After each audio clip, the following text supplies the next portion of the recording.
सभी को नमस्कार। इस वीडियो में 69th बीपीएससी पीटी जो 30 सितंबर को होने जा रहा है उसको ध्यान में रखते हुए एक मोस्ट इम्पोर्टेंट टॉपिक मैं कवर कर रहा हूँ और ये टॉपिक है भारत में आज़ादी के पहले हिस्ट्री में, आज़ादी के बाद भारतीय राज्य व्यवस्था में, फिर इंडियन इकोनॉमी में या अलग अलग सेक्टर में जो भी कमेटी या समिति का गठन हुआ है उस समिति का गठन किस ईयर हुआ, किसके लिए हुआ, सारे कमेटी को मैं कवर करने जा रहा हूँ। जैसे आप सामने दिख रहा होगा ये आपका हिस्ट्री का जो भी कमेटी चाहे अकाल को लेके है या शिक्षा को लेके है या अलग अलग जो कमेटी है ब्रिटिश शासन काल के दौरान उसको कवर करूँगा।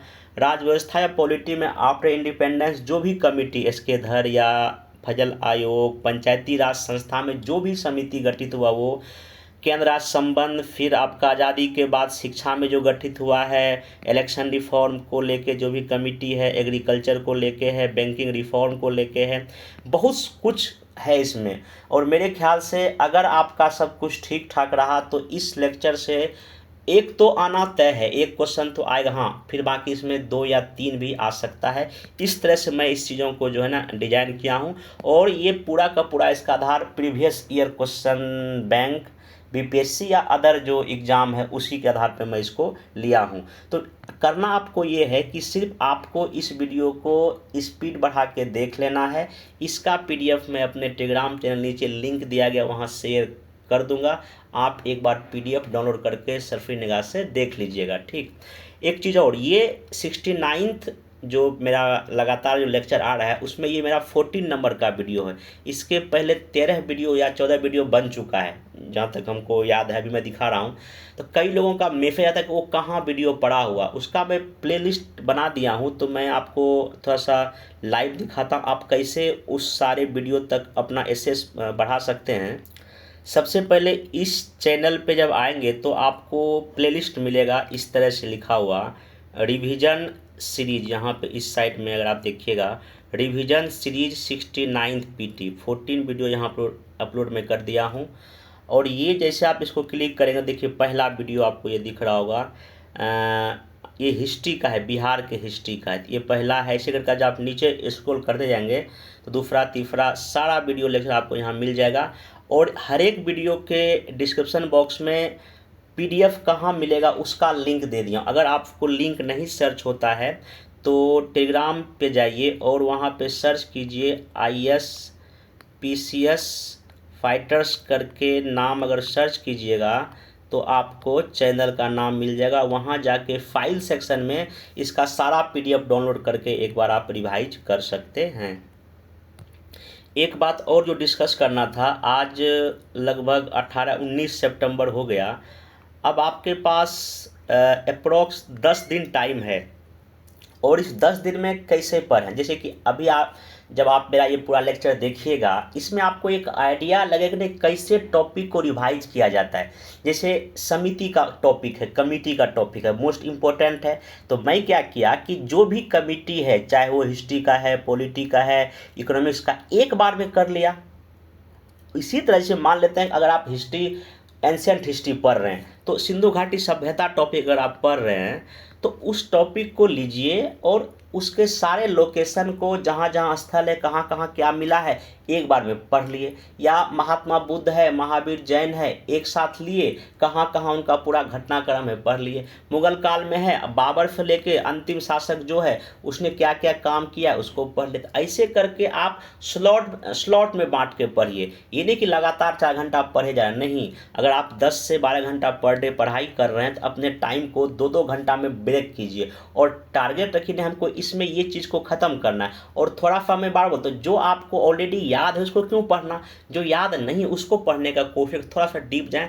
10 दिन है, अगर आप माइंड को स्थिर करके पढ़ेंगे तो आपका रिजल्ट बेहतर होगा। किसी तरह के निगेटिव सोचे बिना पढ़िए। बाकी इस क्रम में, इस दौर में मैं आपके साथ हूँ, लगातार मैं लेक्चर आ रहा है, आप इस वीडियो को देखें और काफ़ी ऑथेंटिक सोर्स के द्वारा आपको चीज़ें बताया जा रहा है और काफ़ी आपको हेल्पफुल होगा एग्जाम हॉल में जब एग्जाम दे के निकलेंगे। तो आइए इस वीडियो को शुरू करते हैं। ज़्यादा टाइम आपका मैं नहीं लूँगा, मुश्किल से इसमें आधे घंटे में वीडियो ख़त्म कर दूँगा, ठीक ना।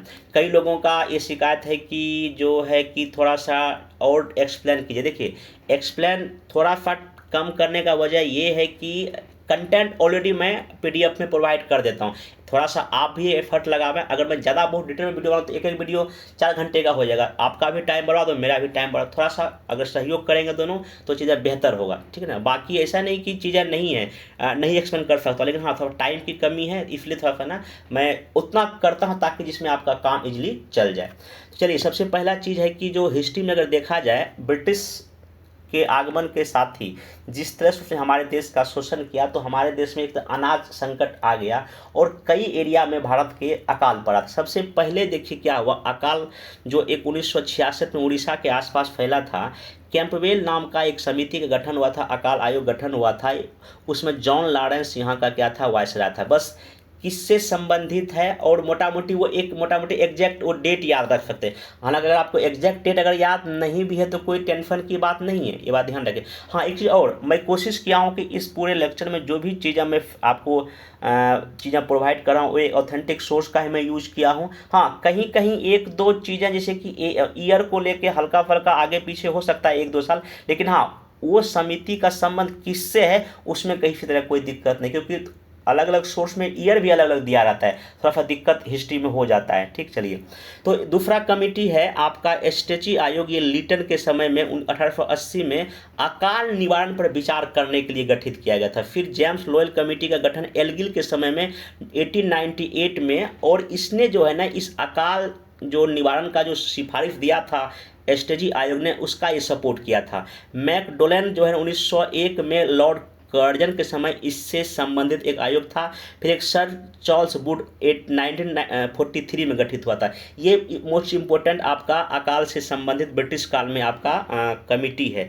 आइए अब एजुकेशनल या शैक्षणिक अगर देखा जाए, सबसे पहले चार्ल्स वुड डिस्पैच 1854 में लॉर्ड डलहौजी के समय में। उसके बाद जो है आपका हंटर आयोग, कौन सा आयोग, हंटर आयोग 1882 में लॉर्ड रिपन के समय में। रिले आयोग जो 1902 में लॉर्ड कर्जन के समय में। सेटलर आयोग 1917 में चेम्सफोर्ड के समय में। हार्टोग आयोग जो है 1929 में इरविन के समय में। और सर्जेंट आयोग 1944 में आपका बेबेल के समय में। अब इसने क्या क्या सिफारिश दिया उतना डिटेल में भी जाने की कोई ज़रूरत नहीं, अगर मैं उतना डिटेल जाऊँगा तो बहुत लंबा टाइम लग जाएगा, इसलिए इतना अगर भी याद रहेगा तो आपका चीज़ें आराम से काम चल जाएगा, ठीक ना। बाकी से आपको ये सब हिस्ट्री में पढ़े होंगे, इसको मैग्ना कार्टा कहा जाता है। बाकी तो उम्मीद करता हूँ आपसे। ठीक, नेक्स्ट चलते हैं। अब कुछ और आपका कमेटी का गठन है कि फ्रेजर आयोग 1902 में पुलिस रिफॉर्म से संबंधित था, कर्जन का टाइम में आया है। बटलर आयोग 1927, बीपीएससी को फन पूछ चुका, 63 या 62 में देख लीजिएगा, हमको एग्जैक्ट याद नहीं है।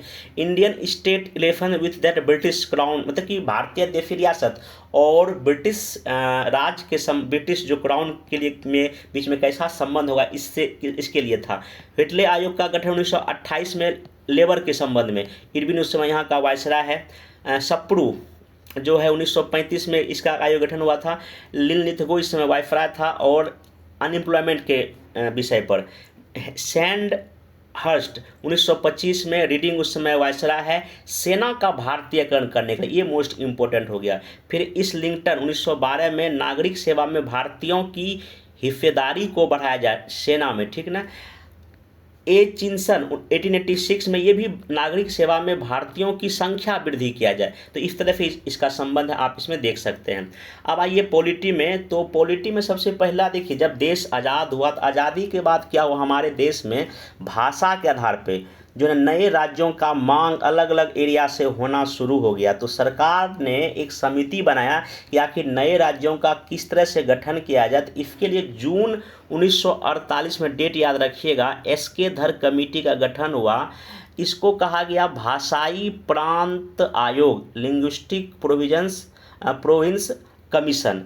तो इसने अपना रिपोर्ट दिसंबर 1948 में दिया और इसने अपने रिपोर्ट में ये बताया कि राज्यों का पुनर्गठन किसी भाषा के बजाय वहाँ एक प्रशासनिक सुविधा के अकॉर्डिंग होना चाहिए। जब जैसे इसने ये सुधार अपना सिफारिश दिया, बहुत अधिक असंतोष पूरे देश में फैल गया। तब फिर से कांग्रेस द्वारा दिसंबर 1948 में, ध्यान रखिएगा, दिसंबर 1948 में ही जो है फिर से 3 लोगों का, उसको कहा गया JV पे। जे मतलब जवाहरलाल नेहरू, भी मतलब वल्लभ भाई पटेल और पी मतलब पट्टा भी सीतारमैया 3 लोगों के नेतृत्व में जो है JVP कमेटी का गठन हुआ और अपना रिपोर्ट कब दिया, अप्रैल 1949 में दिया। और इसने जो है ना इस बात को पूरी तरह रिजेक्ट कर दिया कि जो है ना भाषा के आधार पे जो है ना जो है गठन होना, क्योंकि इसने कहा अगर भाषा के आधार पर हम करेंगे तो इंडिया में कई राज्यों को बनाना पड़ेगा, जो कि देश की एकता अखंडता के लिए बिल्कुल ही सही नहीं होगा। ठीक, आगे जाके जब मामला और गड़बड़ हो गया, जब आंध्र प्रदेश का गठन हो गया, तब भाषा के आधार पर और राज्यों की मांग उठनी शुरू हो गई। तब जाके आपका फजल अली आयोग का गठन हुआ। इसका गठन दिसंबर 1953 में हुआ। इसको राज्य पुनर्गठन आयोग के नाम से भी जानते हैं। इसमें 3 सब मिला के मेंबर थे। अध्यक्ष फजल अली थे और 2 मेंबर और थे। इनका नाम था KM पनिक्कर और दूसरा नाम था HN कुंजरू, ये ध्यान रखिएगा। इनका जो मेन सिफारिश ये था कि ये स्वीकार किया कि राज्यों का गठन भाषा के आधार पे हो, लेकिन एकमात्र कारक भाषा ना हो। समझ मेरी बात को। इन्होंने कहा कि देखिए ठीक है, भाषा के आधार पे हो सकता है, लेकिन हाँ अगर कोई ये कहता है नहीं सिर्फ भाषा के आधार पर राज्य बना, ये सही नहीं है। हालांकि जैसे बाद में कई तरह, जैसे कि पंजाब है, हरियाणा है, ये सब कुछ भाषा के आधार पर, लेकिन वही है और भी कई कारक। और कारक में क्या कहा कि देश की एकता अखंडता पहले नंबर होना चाहिए, सांस्कृतिक भी एकरूपता होनी चाहिए, तो और भी जो डेवलपमेंट का भी चीज़ें इसमें होगा, इसी के आधार पर जो है नए राज्यों का गठन हो। तो ये ध्यान रखिएगा। 1955 में इन्होंने अपना रिपोर्ट दिया और इसी राज्य पुनर्गठन आयोग के आधार पर 1956 में जो है ना भारत में 14 सिंपल राज्य बना और 6 केंद्र शासित प्रदेश बना। मैं थोड़ा सा यहाँ डिटेल जाने की कोशिश किया हूँ, आप बाकी इतना उम्मीद है कि ये सब चीज़ जानते होंगे। पंचायती राज संस्था मोस्ट इम्पोर्टेंट BPSC का टॉपिक है। देखिए पंचायती राज संस्था में सबसे पहले एक BR बलवंत राय मेहता कमेटी गठन हुआ था जनवरी 1957 में, और इसको 2 काम दिया गया था। एक तो जो सामुदायिक विकास कार्यक्रम 1952 में शुरू हुआ था उसका एक देखने के लिए, समीक्षा करने के लिए, और एक राष्ट्र विस्तार सेवा ये 1953 में इसका शुरू हुआ था। ये भी BPSC दोनों का फन पूछ चुका, मैं ईयर लिख दिया हूँ, दोनों ईयर याद रखिएगा इसकी समीक्षा के लिए। अपना रिपोर्ट नवंबर 1957 में दिया और इस समिति ने सिंपल ये कहा एक डेमोक्रेटिक डिसेंट्रलाइजेशन, मतलब एक लोकतांत्रिक विकेंद्रीकरण देश में होना चाहिए, और एक पंचायती राज का गठन करना चाहिए जिसमें कि 3 लेयर होना चाहिए। 3 लेयर मतलब कि ग्राम स्तर पे, पंचायती स्तर पर और जिला स्तर पे ग्राम पंचायत का चुनाव डायरेक्ट होना चाहिए, ऐसा आपने सिफारिश दिया।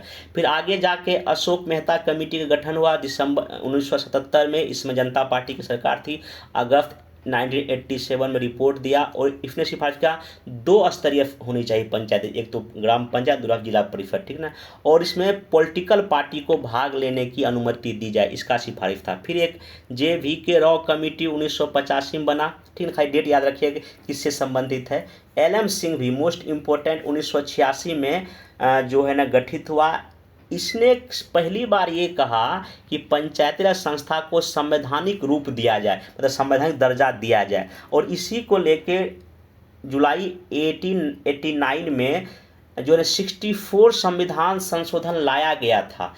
लोकसभा में पास हो गया, बट ये राज्यसभा में पास नहीं हो पाया, इसलिए बिल खत्म हो गया। ये क्वेश्चन BPSC 66 में शायद पूछ चुका है कि पहली बार पंचायती राज संस्था को संवैधानिक दर्जा देने के लिए कब बिल लाया, कौन से संविधान संशोधन में बिल लाया गया। कई लोग कमेंट करके बोलते हैं कि ये क्वेश्चन कहाँ पूछा है। अब हर एक क्वेश्चन का मैं सबूत तो नहीं ला सकता हूँ, तो टाइम भी नहीं है, इसलिए मैं बोल देता हूँ, आप जाके सर्च कीजिए कि ये क्वेश्चन पूछा है। अगर नहीं पूछा तब कमेंट कीजिए। कई लोग बिना देखे, बिना पूरा वीडियो देखे ही कमेंट करते हैं ये क्वेश्चन कहाँ पूछा है। जो चीज़ें मैं बोलता हूँ तो जाके करें, ठीक ना, तब अच्छा रहेगा। अगला एक थुंगन कमेटी है 1988 में। एक गॉडगिल कमेटी का भी संबंध पंचायती राज संस्था से, ध्यान रखिए। बाकी इसका सिफारिश उतना इंपॉर्टेंट आपके नहीं है, ठीक। अब नेक्स्ट चलते हैं केंद्र राज्य संबंध के समिति की अगर बात किया जाए तो देखिए पहला जो है प्रशासनिक जो है ARC रिपोर्ट जो है 1966 में K हनुमंतैया इसके अध्यक्ष थे, उसमें हुआ था गठन।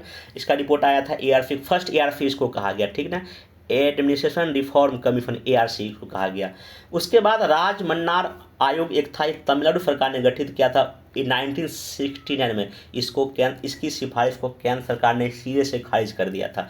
सरकारी आयोग मोस्ट इम्पोर्टेंट BPSC पूछ चुका है। BPSC क्या पूछा, इसका देखिए गठन 1983 में हुआ, ठीक ना।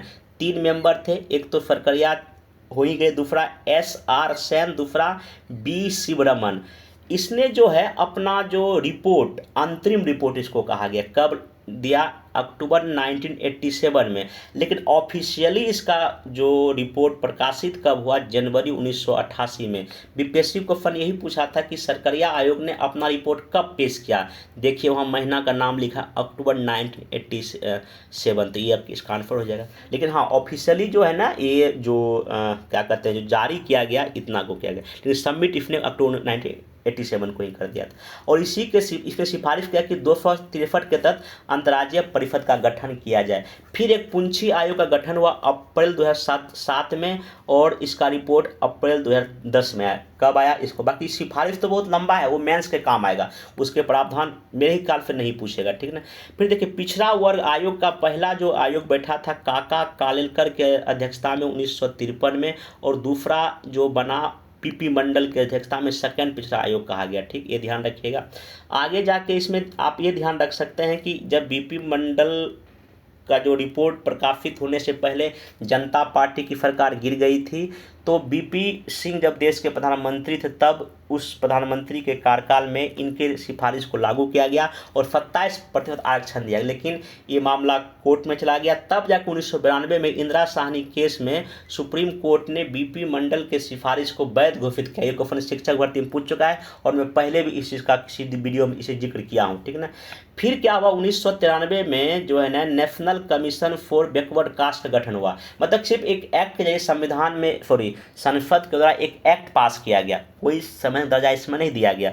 फिर 2017 में एक 103 नंबर का जो है ना संविधान संशोधन बिल लाया गया 2017 में। इसको फाइनली जो इसमें पास किया गया, इसको अगस्त 2018 में पास किया। अगस्त 2018 में इस पर राष्ट्रपति जी ने साइन भी कर दिया, और ये 102 नंबर का संविधान संशोधन का, देखिए नंबरिंग अलग है लेकिन एग्जैक्ट पास कब हुआ? ये 102 संविधान संशोधन, और इसको संवैधानिक दर्जा दे दिया गया है, national commission for backward caste. अब जो है ना आपका बैकवर्ड क्लास, तो अब ये आपका एक संवैधानिक संस्था बन गया है। आज़ादी के बाद शिक्षा से संबंधित के पहला जो है ना 1948 में विश्वविद्यालय शिक्षा आयोग, इसको यूनिवर्सिटी ग्रांट कमीशन भी कहा जाता है, एफ राधाकृष्णन की अध्यक्षता में हुआ था। फिर 1952-53 के समय में मुदलियार आयोग, ये माध्यमिक शिक्षा से संबंधित था। फिर DS कोठारी का जो संबंध था 1964 में गठन हुआ था, 66 में अपना रिपोर्ट दिया था, और इसी सिफारिश के आधार पर राष्ट्रीय शिक्षा नीति 1968 बना था, ठीक। फिर राष्ट्रीय शिक्षा नीति फिर 1986 में आया, लगभग 22 साल के बाद। और ऑपरेशन ब्लैक बोर्ड की शुरुआत जो प्राथमिक विद्यालय के लिए 1987 में हुआ था, ये भी डाटा याद रख सकते हैं। सर्व शिक्षा अभियान की शुरुआत 2001 में हुआ था। राइट टू एजुकेशन 1 अप्रैल 2010 से लागू हुआ था। राष्ट्रीय माध्यमिक शिक्षा अभियान 2009 में जो है ना पूरे देश में लागू हुआ था। रूसा उच्चतर जो है ना, जो राष्ट्रीय उच्चतर शिक्षा जो है, इसका ये 2011 में आया, रूसा इसको बोलते हैं शॉर्ट में, ठीक ना। समग्र शिक्षा अभियान की शुरुआत 2018 में बहुत ही चर्चा में कार्यक्रम रहा है, ओके। बाकी अभी जो नई शिक्षा नीति 2020 आया है, ये के कस्तूरीरंगन इसके समिति के अध्यक्ष थे। उसी की सिफारिश के आधार पे जून 2017 में समिति का गठन हुआ था, और इन्हीं की सिफारिश पे न्यू एजुकेशन पॉलिसी आया है। नेक्स्ट चलते हैं, हमारे देश में आज़ादी के बाद चुनाव रिफॉर्म में क्या क्या हुआ। तारकुंडे कमेटी 1974 में, इस समय जयप्रकाश नारायण जब संपूर्ण क्रांति जब हो रहा था, उसी के समय इस कमेटी का गठन इन्हीं के द्वारा किया गया था, जयप्रकाश नारायण जी के द्वारा 1974 में। दिनेश गोस्वामी कमेटी 1990 में। बोहरा कमेटी अपराध और राजनीति से संबंध में था। इंद्रजीत कमेटी चुनाव खर्च सरकार के खर्चे पर किया जाए या न किया जाए, इस पर आधारित था। तनख्वाह कमेटी चुनाव कानून और सुधार से संबंधित था। के संथनम कमेटी 1962 में, इसको एंटी करप्शन कमेटी भी कहा जाता है। एक कपूर कमेटी 1966 में गांधी जी के मर्डर के बारे में पूछताछ के लिए इसमें किया गया था। एक राज कमेटी है 1972 में, कृषि जोत को लेके, जो उसका साइज है उसको लेके हुआ था। भगवती कमेटी 1973 में बेरोजगारी से संबंधित है। गोईपोरिया कमेटी 1990 में बैंकिंग सर्विस में रिफॉर्म से संबंधित एक कमेटी है। सुंदर राजन कमेटी 1994-1995 के बीच में खनिज तेल में सुधार है। तो देखिए ईयर नहीं पूछता, लेकिन हाँ किससे संबंधित है ये पूछता है, ठीक। हाँ जहाँ जहाँ ईयर पूछने का चांस है मैं बता दिया। भंडारी कमेटी 1994-95 जो रीजनल रूरल बैंक से संबंधित था। नानावती आयोग ये बहुत इंपॉर्टेंट है, गोधरा ट्रेन कांड और जो गुजरात दंगा 2002 में हुआ था उसके संबंध में ये बना था। आगे चलते राजेंद्र सच्चर कमेटी 2005 में मुसलमानों की शैक्षणिक, आर्थिक, सामाजिक स्थिति की जांच के लिए। श्री कृष्णा कमेटी 2010 में बना था। तेलंगाना और आंध्र प्रदेश, जब उस समय तेलंगाना जब अपने नए राज्यों की डिमांड वो कर रहा था, उसी से संबंधित श्री कृष्णा जो है ना कमेटी था। गॉडगिल कमेटी का संबंध 2011 से है। ये वेस्टर्न घाट के इकोलॉजिकल सिस्टम के वहाँ का क्या स्थिति उसके बारे में, उसी से संबंधित एक और है कस्तूरी रंगन, पश्चिमी घाट से ही संबंधित है, कई बार एग्जाम में पूछ चुका है। अजय चरीवर जो है ना आयोग 2015 में नीति आयोग से संबंधित था, ध्यान रखिएगा। सेकेंड ARP रिपोर्ट जो आया था इसमें वीरप्पा मोइली जो इसके अध्यक्ष थे। अब आइए एग्रीकल्चर से संबंधित कई तरह की समिति है, जैसे अशोक दलबई कमेटी मोस्ट इंपॉर्टेंट है, डबलिंग फार्मर इनकम, किसानों का दोगुना आय करने से संबंधित है। टी हक कमेटी का संबंध है जो भूमि पट्टे पर देने से संबंधित, लैंड लीज से संबंधित है। अरविंद सुब्रमण्यन कमेटी का संबंध जो टेकल प्लस मतलब जो दाल का जो शॉर्टेज आ गया था उसको कैसे टेकल किया जाए उससे संबंधित था। भानु प्रताप सिंह कमेटी एग्रीकल्चर से संबंधित है। डॉक्टर गॉडगिल ये एग्रीकल्चर फाइनेंस से भी संबंधित है। गोरवाला कमेटी जो है रूरल फाइनेंस, जो ग्रामीण जो किस तरह से वित्त दिया जाए उससे संबंधित है। Khusro committee most important agriculture कृषि क्रेडिट से संबंधित है। पुरुषोत्तम दास कमेटी कृषि वित्त और सहकारी जो समिति से संबंधित है। यूके शर्मा कमेटी RRB मतलब कि जो है रीजनल रूरल बैंक में नाबार्ड की भूमिका से संबंधित है। शंकर लाल कोठारी कृषि विपणन से संबंधित है। महाराजन समिति चीनी उद्योग से संबंधित है। हनुमंतराव समिति उर्वरक से संबंधित है। फिर आप चलते हैं नेशनल कमीशन फॉर फार्मर जो गठित हुआ था दिसंबर 2004 में MS स्वामीनाथन की अध्यक्षता में, 4 अक्टूबर 2016 को रिपोर्ट दिया था और ये इसका रिपोर्ट 5 फेज में आया था इस कमेटी का। RV गुप्ता कमेटी KCC या कृषि साख से संबंधित है। मल्होत्रा कमेटी विपक्षी को फंड पूछ चुका है, बीमा क्षेत्र सुधार से संबंधित है। संगलू कमेटी सरदार सरोवर बांध में जो विस्थापित लोगों से संबंधित है, कैसे उसका पुनर्वास किया जाए। राकेश मोहन कमेटी आधारिक संरचना और वित्तीयन से मतलब कि जो इंफ्रास्ट्रक्चर में कैसे फाइनेंस किया जाए उससे संबंधित है। बैंकिंग रिफॉर्म से कुछ जो कमेटी पढ़ लेता है, एक इम्पोर्टेंट है चक्रवर्ती कमेटी 1985 में उच्च स्तरीय कार्य प्रणाली से संबंधित बैंकों में था, कैसे उसका कार्यपालिक सुधार किया जाए उससे संबंधित। गोयपोरिया एक ग्राहक सेवा से संबंधित है, ग्राहक सेवा के सुधार किया जाए। फिर नरसिंह देखिए जब LPG आया हमारे देश में 1991 के बाद नरसिम्हम कमेटी बना था फर्स्ट। हालांकि नरसिम्हम कमेटी फर्स्ट का जो संबंध पूरी तरह बैंकिंग से नहीं था, इसका कमेटी का नाम था क्या, कमिटी ऑन फाइनेंशियल सिस्टम। 1991 जून महीने में ये गठित हुआ। 4 लेयर कहा बैंकिंग का होना चाहिए, इंटरनेशनल, नेशनल, रीजनल और ग्रामीण, ऐसा इन्हें 4 लेयर बैंकिंग स्ट्रक्चर का इन्होंने सिफारिश किया था। फिर दूसरा इनका कमेटी बना 1998 में, ये पूरी तरह बैंकिंग से संबंधित था। NPA और कई सारे मुद्दों पर इसने अपना सिफारिश दिया था। MS वर्मा कमेटी 1998 में बना था, कमजोर बैंकों को बड़े अच्छे बैंकों में विलय करने से संबंधित है MS Verma committee. Damodaran committee 2011 में मिनिमम बैलेंस ना हो, ऐसा बाध्यता खत्म हो जाए, जो मिनिमम बैलेंस पे रखना नहीं होता नहीं रखते तो पैसा कटता था, उसकी बाध्यता उसको खत्म करने के लिए कमेटी गठन सिफारिश दिया था, मतलब ना होना चाहिए मिनिमम बैलेंस का कंडीशन। बिमल जान कमेटी मोस्ट इम्पोर्टेंट 2013 में न्यू बैंक को लाइसेंस देने से संबंधित में ये था। नचिकेत मौर्य मोस्ट इम्पोर्टेंट 2014 में इसका समिति का संबंध कहीं ना कहीं वित्तीय समावेशन था। ऐसा क्यों इन्होंने इस सिफारिश में कहा गया कि प्रत्येक व्यक्ति को बैंकों से जोड़ा जाए। रघुराजन समिति वित्तीय सुधार से संबंधित था। PJ नायक कमेटी 2014 में बना था, governance of public sector banking, public sector bank कैसे गवर्नेंस किया जाए उससे संबंधित था। इंद्रधनुष फ्रेमवर्क जो बैंकिंग में रिफॉर्म से संबंधित है, इसको 2015 में अडॉप्ट किया गया है। HR खान कमेटी का संबंध 2015 में हुआ है और मौद्रिक नीति स्ट्रक्चर या फ्रेमवर्क से संबंधित है, कैसे उसमें क्या किया जाए। फिर दीपक मोहंती कमेटी का संबंध भी कहीं ना कहीं वित्तीय समावेशन या इंक्लूसिव मतलब फाइनेंशियल इंक्लूजन से है और 2015 में इसका गठन हुआ था। अब आइए गरीबी से संबंधित कुछ समिति देखिए, पहली बार हमारे देश में एक कार्य समूह बना गरीबी को लेकर 1962 में। उसके बाद VM डांडेकर और N रथ कमेटी बना 1971 में। YK अलग कमेटी 1979 में बना। लकड़ावाला कमेटी 1993 में बना। तेंदुलकर कमेटी 2005 में बना, रिपोर्ट दिया 2009 में। इसके अनुसार 21.9% देश में गरीबी है और ग्रामीण क्षेत्र में 806 रुपये 1816 रुपया लिया पैमाना खर्चा करने का पर महीना, और शहरी क्षेत्र में 1000 रुपया लिया। ओके, रंगराजन कमेटी का गठन रिपोर्ट दिया इन्होंने जो है 13 माह गठन 11-12 में ही कर दिया गया था, ठीक ना। और इसने कहा कि 29.9% देश में जो है ना गरीबी है। इसने क्या किया, ग्रामीण क्षेत्र के 972 रुपया खर्चा लिया पर महीना और शहरी में 1407 रुपये, तो बढ़ा दिया, मतलब रेंज बढ़ा दिया, इसलिए गरीबी भी क्या हो गया, बढ़ गया। तेंदुलकर कमेटी ने बहुत ही कम ले लिया था, मात्र 816 रुपया पर महीना और 1000 रुपये पर महीना। तो ऑब्वियस सी बात है गरीबी कम हो जाएगा, जब आप बेस कम लो तो गरीबी कम हो जाएगा। इन देखिए इसने बढ़ा दिया तो गरीबी भी बढ़ गया। तो ये चीज़ें हैं, ठीक है ना। नेक्स्ट चलते हैं, गरीबी के बाद अब आते हैं टैक्स सुधार से संबंधित। सबसे पहला राजा जे चलैया कमेटी 1991 बना था, 1993 में रिपोर्ट दिया था।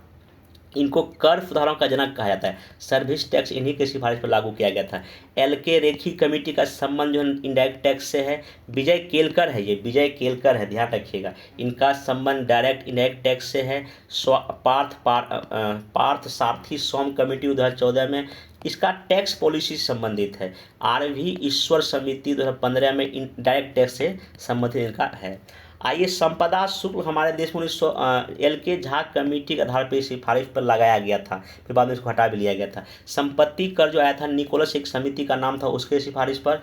निगम कर चलैया समिति के आधार पर लाया गया था, और सेवा कर भी इसी कमेटी के आधार पर इंडिया में लागू किया गया था। एक है SS तारापुर कमेटी, ये पूंजी खाते के परिवर्तनशीलता से संबंधित था। 1997 में इसका गठन हुआ था। BPSC यहाँ से पूछ चुका है क्वेश्चन। शिवरमन कमेटी का संबंध नाबार्ड की स्थापना से है। के संथनम कमेटी के सिफारिश पर ही CBI की स्थापना हुई है। JJ ईरानी का संबंध कंपनी लॉ रिफॉर्म से है, और AK माथुर कमेटी का संबंध 7वें वेतन आयोग से है, ठीक। तो ये जो मोस्ट इम्पोर्टेंट हमको लगा, अलग अलग जो क्वेश्चन पूछ चुका है वो सारा मैं यहाँ पे आपका समिति डिस्कस कर दिया हूँ। अगर कुछ और आगे लगेगा तो इकोनॉमिक्स के कुछ लेक्चर उसको मैं शामिल कर लूँगा, आप इस वीडियो को देख लें। और भी अगर ऐसे छोटे छोटे टॉपिक के वीडियो मैं कोशिश करूँगा पर डे 1-2 आते रहे, जो आपका रिवाइज कर दें। अभी जो है इकोनॉमिक्स और पॉलिटी का NCERT बेस एक वीडियो बना हुआ है, आप उसको देख लीजिएगा। देखिए NCERT बेस जो मैं वीडियो ला रहा हूँ, देखिए ये बात तो सत्य है कि क्वेश्चन डायरेक्टली वहीं से आना है, तो क्यों नहीं मैं उसी को बता दूं। हालांकि मार्केट में बुक इकोनॉमिक्स के बहुत सारे हैं, तो उसको मैं नहीं फॉलो कर रहा हूँ, मैं NCERT को ही फॉलो करके आपको बता रहा हूँ, ताकि आपको क्वेश्चन वहाँ से बने, ठीक ना। तो करते रहें, खुद पर विश्वास रखें। 10 दिन का टाइम है, अधिक परेशान नहीं होना है, बस लगातार अपने टाइम पर पढ़ते रहिए, मस्त रहिए। आगे मिलेंगे नेक्स्ट वीडियो में। Thank you.